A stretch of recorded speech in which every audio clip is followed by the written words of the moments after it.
Welcome back, ladies and gentlemen. It's everybody's least favorite DigiTuber, Tofu Bandit, back with another video. Today's is on deck building, deck archetypes. So, yeah, the good, the bad, the broken. What makes your deck good, what makes your deck bad, and things that make meta decks and potentially your deck broken.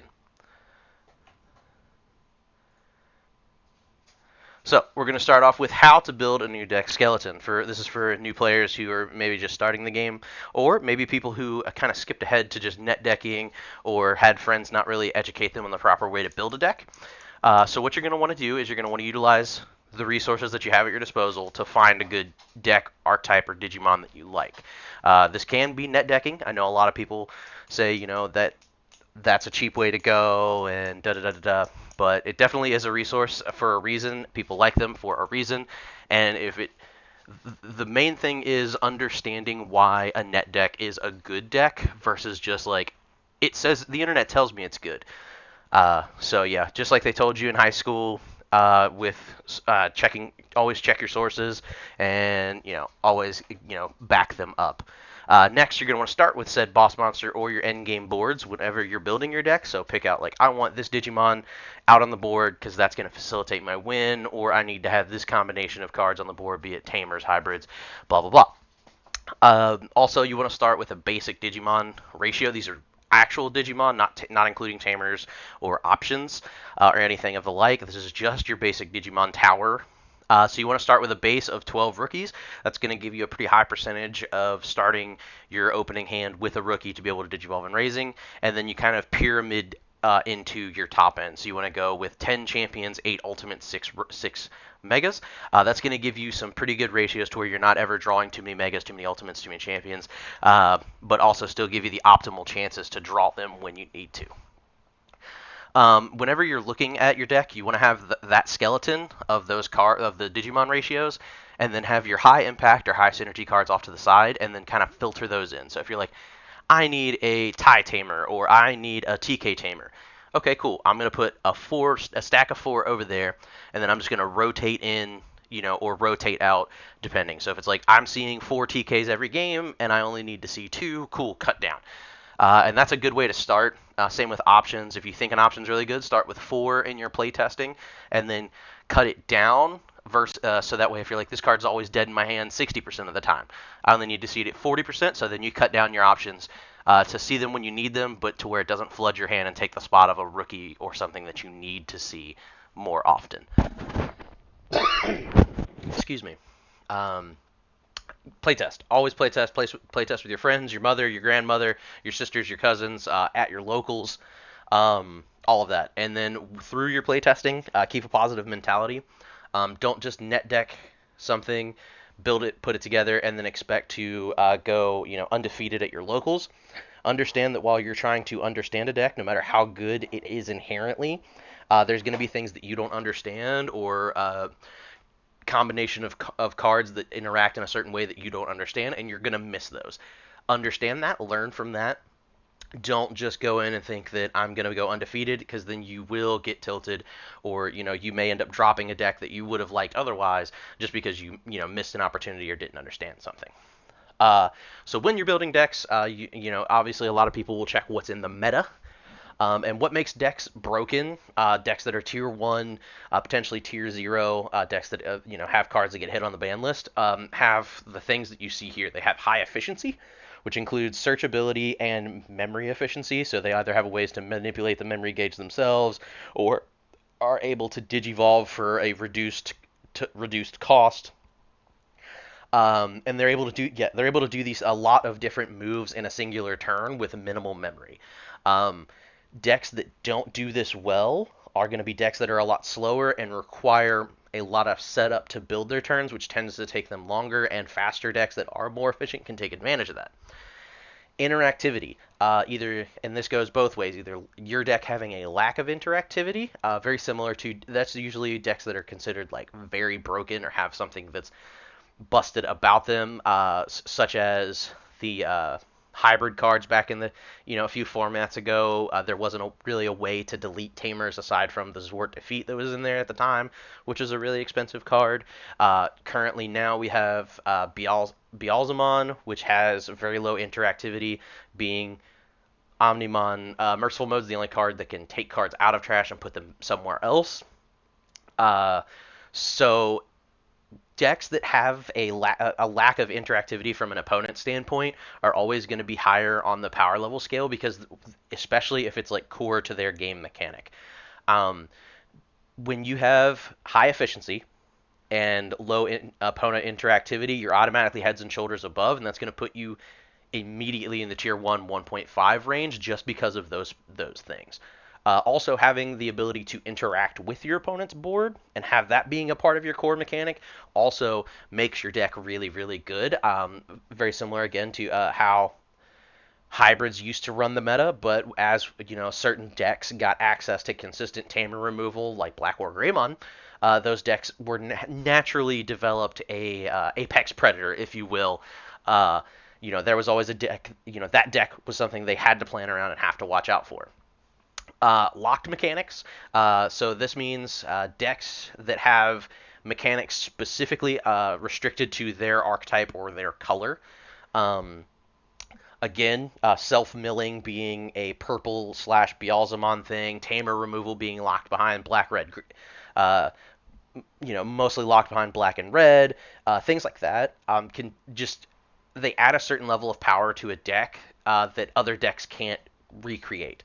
This can also be protection, being that the War Greymon X and the Melga X lines have a way to dodge deletion via either battle or what have you, which makes them very very which reduces the interactivity that an opponent can have with them.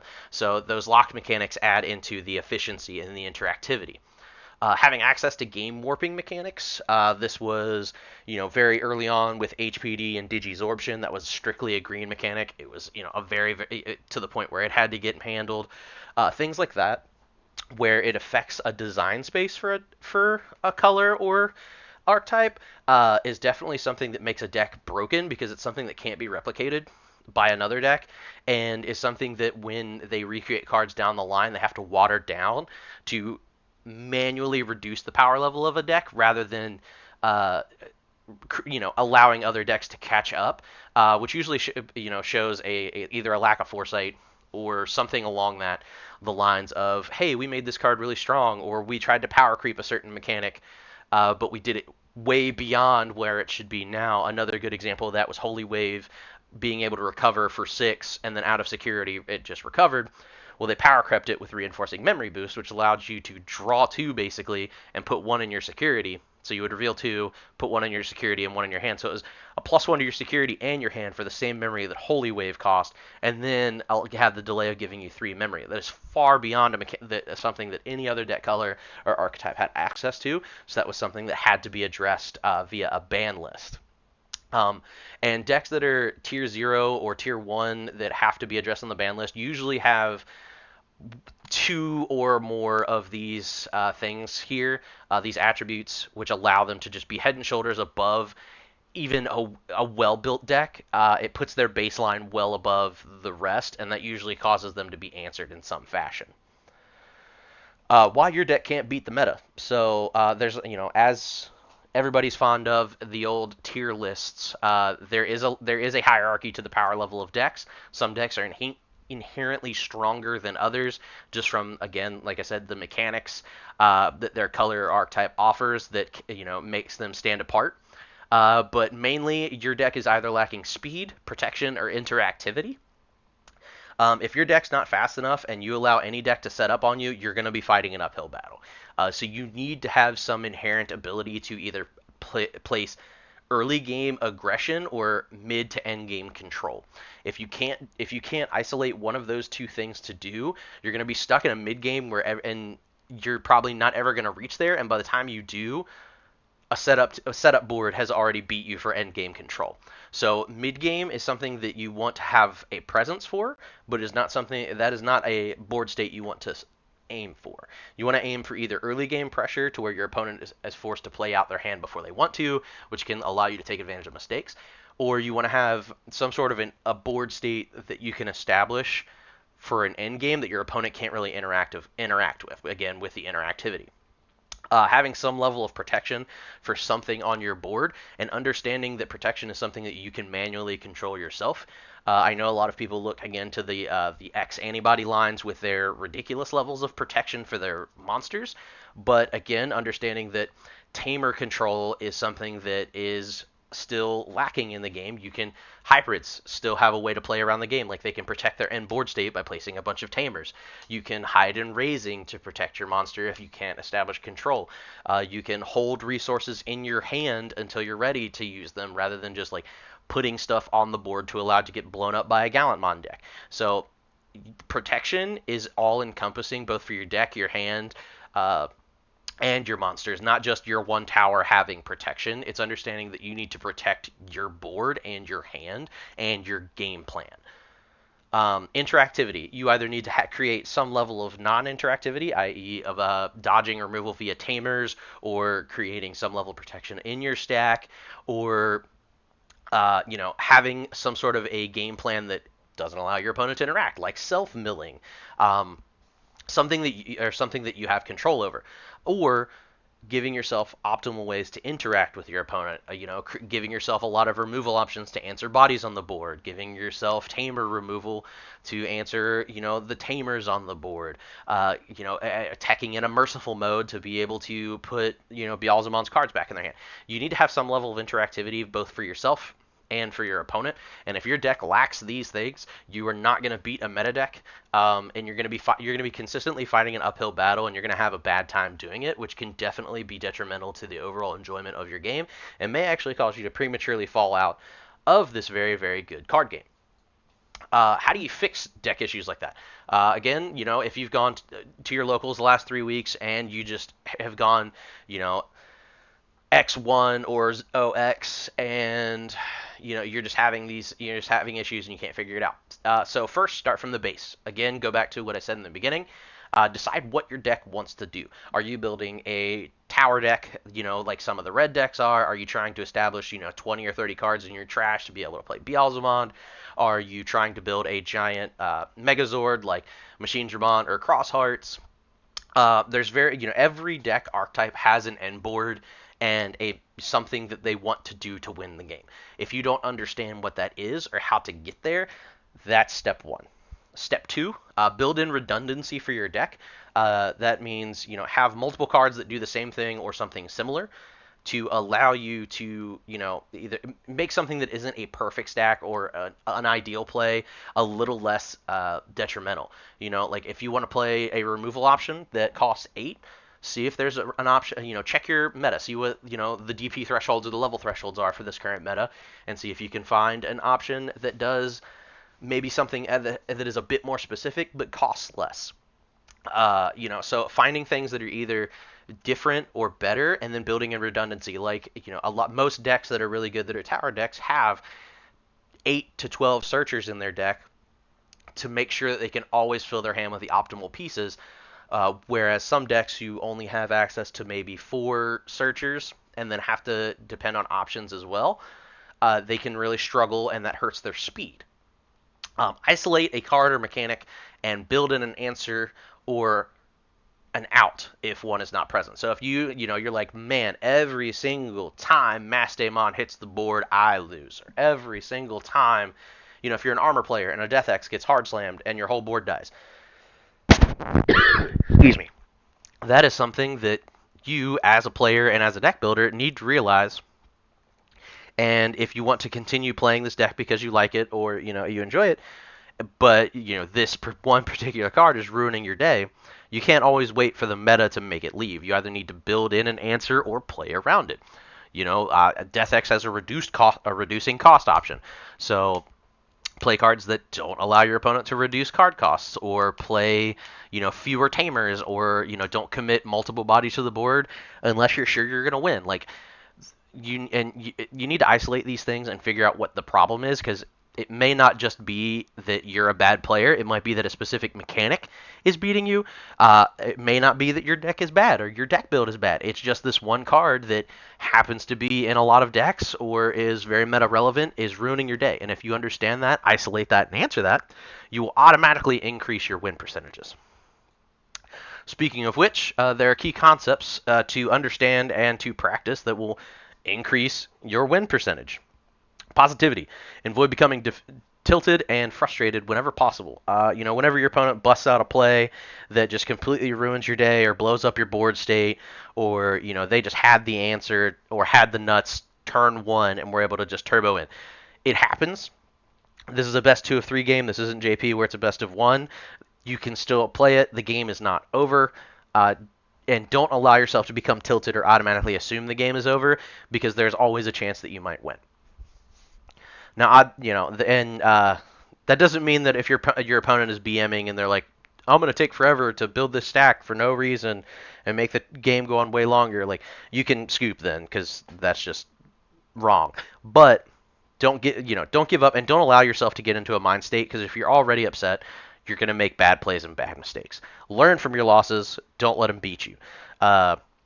So if you lost and it was just bad luck, understand that was bad luck. There was no skill that could have saved me other than being Yugimoto and Destiny drawing the rookie that I needed to be able to actually play the game. Like, there's RNG in this game. It happens. But if you are outplayed or you made a mistake, recognize that you made a mistake, put it in your head, and just revisit that later. If you understand that, oh man, if I would have, searched instead of attacking, or if I would have played this card versus this card, it would have, done things. Take that into consideration and understand that, again, like, your deck isn't bad. You aren't a bad player. It was a mistake you made. Everybody makes them. Master the basic game flow and mechanics. Again, this goes out to a lot of newer players more than current players, but a lot of current players could do this as well. Understanding that, like, there is an ebb and flow, there is certain things that occur in a certain order, certain mechanics operate a certain way, and this isn't like the in-depth new, like, set-based mechanics. It's understanding, like, this is a tamer. This is what it does. What a card is individually. Learning that options are used, not played. Things like that can definitely help you understand, like, different interactions with games and allow you to plan better and utilize your turn better. When you understand, like, certain things do certain stuff, and that whenever you attack, you still can continue your turn. This can also happen with a lot of players that come from other card games where there is, like, very strict, like, start main phase 2, standby phase, or in Magic, you have your, like, there's different phases where different things are allowed to be played. Whereas Digimon, there's really only, like, there's a lot of phases in the beginning with, like, hatch, breed, and then main. So there's a lot of stuff before, during, like, when you draw, but, like, everything else pretty much just occurs in your main phase. So you can continue doing stuff. You can attack, then Digivolve, and then if that Digimon can attack, you can do so. You can still play stuff like your turn, and then understanding that your turn doesn't end until it passes over. Memory passes over past 0, and all of your end of turn effects have resolved. Will definitely just increase your win rate. Read everything. Goes out to Digimon players everywhere, including myself. Read everything. If your opponent slams down a card and you cannot verbatim repeat exactly what that card does, read it. Because otherwise you will make a mistake in how that card plays or how it interacts with your cards, or how they interact with the potential moves that your opponent could play. A lot of times, again, people net deck, or YouTube tells them that this move is something that they should do and they should always do it, and it's wrong. Or they can't do it, or it's a play that internet told them to do all the time, but due to something else that's on the board, you can't do it. A lot of times in locals, if you make a mistake, some players will let you take that play back because it was unideal or you didn't understand. But in high-level tournaments, or some people who are just highly competitive, they're not going to let you do that, and that's just going to be So read everything. And if anybody gives you flack for reading a card because you don't know what it does, but you should, they're just, they're toxic people, and their luck is going to run out, and they're probably going to get tilted at some point anyway and lose. Take your time and think. Obviously don't slow play, don't intentionally drain the clock, but don't rush a play just because you feel like your opponent is trying to get you to play faster. Play at your speed, play at your tempo.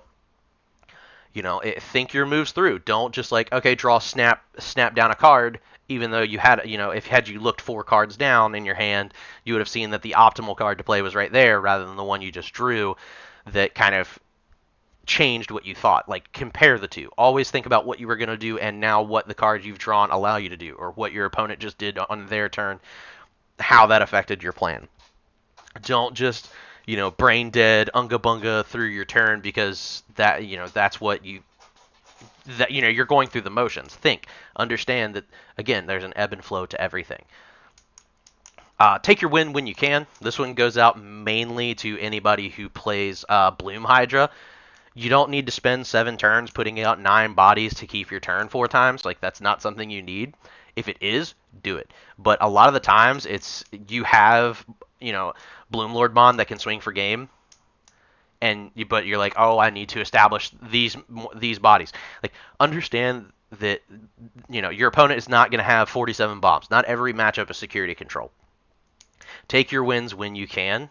Don't just, like, again, unga bunga through and think that something, that put out 10 bodies just because I'm drawing more cards. Same with Beelzemon. Don't mill willy-nilly just for no reason. Just understand that your deck needs to hit a certain amount of cards in trash. There's certain thresholds you need to reach, and once you achieve them, stop doing stuff just to do stuff. Understand that you need to, there's a point to all of it, not just to just exercise the mechanic. You're trying to get to the board state to win the game. But in that same vein, don't get greedy. Don't try to, oh man, I'm one step away from this wombo combo.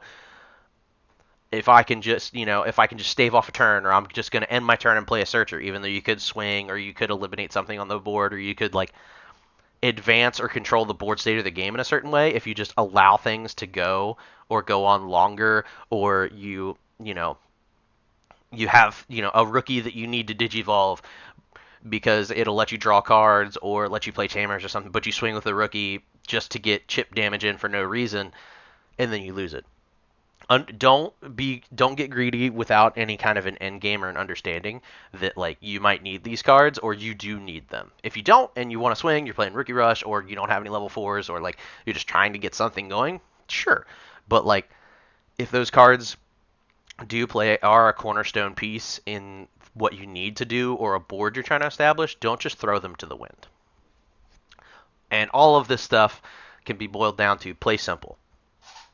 Digimon is not an insanely complicated game. Yes, there are strategies that can be convoluted or in-depth, and there is interactions and mechanics that can be pretty mentally intensive. But overall, the game is pretty simple. Your opponents don't have a whole lot to interact with your turn, so your turn is pretty much yours. You really only need 6 attacks to win. Just turn sideways attacks. Obviously, there are things that can interact with that, but on its baseline, that's what it is. Digivolve, draw, attack. And understand that that is the goal. We don't really have effective, like, mill your opponent out strategies yet. So, at the end of the day, you need Digimon on the board to win the game.